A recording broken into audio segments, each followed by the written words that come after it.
بسم الله الرحمن الرحيم. اللهم صل وسلم وبارك على سيدنا محمد وعلى اهله واصحابه اجمعين. هنعمل مع بعض النهارده شويه رقيق ناشفين يستاهلوا بقكم، وكمان هنعملهم بالزيت بتاع التموين. زي ما انتم شايفين شكلهم معايا، اللهم بارك، شكلهم يفتح النفس. وطبعا كمان احنا عارفين اللي في الشتاء بنحب الحاجات دي عشان ندفي البيت وكده. انا بوريكم شكلهم، يلا بقى ندخل على التحضير. اول حاجه معايا 3 كيلو دقيق، نزلت عليهم بمعلقه ملح ومعلقه ريحه الكحك، لو موجوده عندك استعمليها، مش موجوده عندك خلاص. وهنزل عليهم بكيلو وربع زيت. ده الزيت بتاع التموين اللي موجود في كل بيت. طبعا الزيت انا قدحاه زي ما انتم شايفين كده، وببدأ اقلب.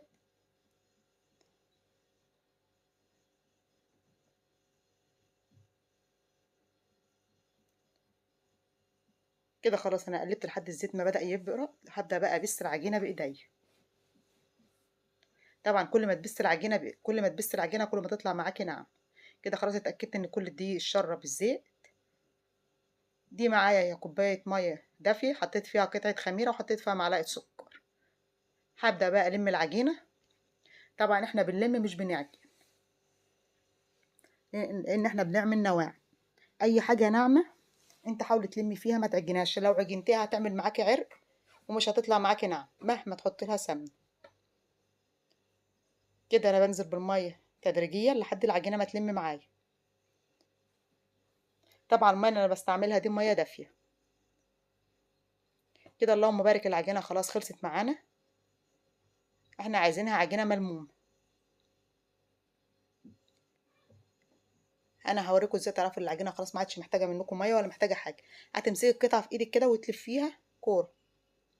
انا بقطعها معاكم عشان تعرفي ليه ما عملتش عرق، انما لو كنت عجنتها كانت هتعمل معاكي عرق، كنت هتطلع معاكي ناشفه. احنا ما بنسيبهاش تخمر، احنا بس دوبك سبتها تريح حوالي 10 دقايق على ما تجهزي بقى الصواني وتجهزي الطبليه اللي هتقطعي عليها وكده. هتبداي بقى تاخدي حته وتبداي تفرديها زي انا بفردها كده. انا هعملها رقيش فاضي، انت حابه تحشيها ملبن، حابه تحشيها عجوه، براحتك. بس انا بصراحه هعملها فاضيه كده جنب كوبايه شاي او جنب كوبايه شاي بلبن وخلاص. وممكن تاكلي معاها جبنه كمان. زي ما قلت لك ادوك سبتها ريحت حوالي 10 دقايق على ما جهزت الصواني بتاعتي، وهبدا بقى اقطعها. طبعا القطاعه دي هتلاقيها موجوده في كل بيت، ولو مش موجوده عندك استعملي السكين. انا بقطع بيها عشان اللي موجوده عنده يستعملها، او مش موجوده عنده ما يستعملهاش. وهقطع برضو بالسكين عشان اللي مش موجود عنده القطاعه دي يستعمل السكين. احنا ما بنقفش على اي حاجه.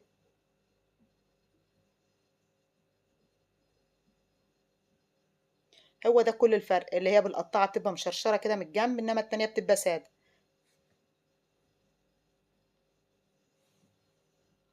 هبدا بقى اعمل كل الكميه بالطريقه دي.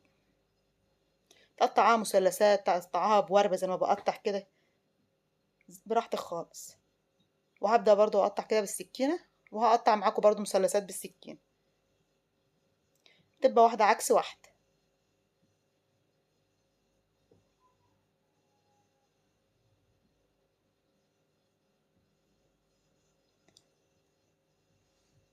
زي ما انتم شايفين انا بوريكم شكلها.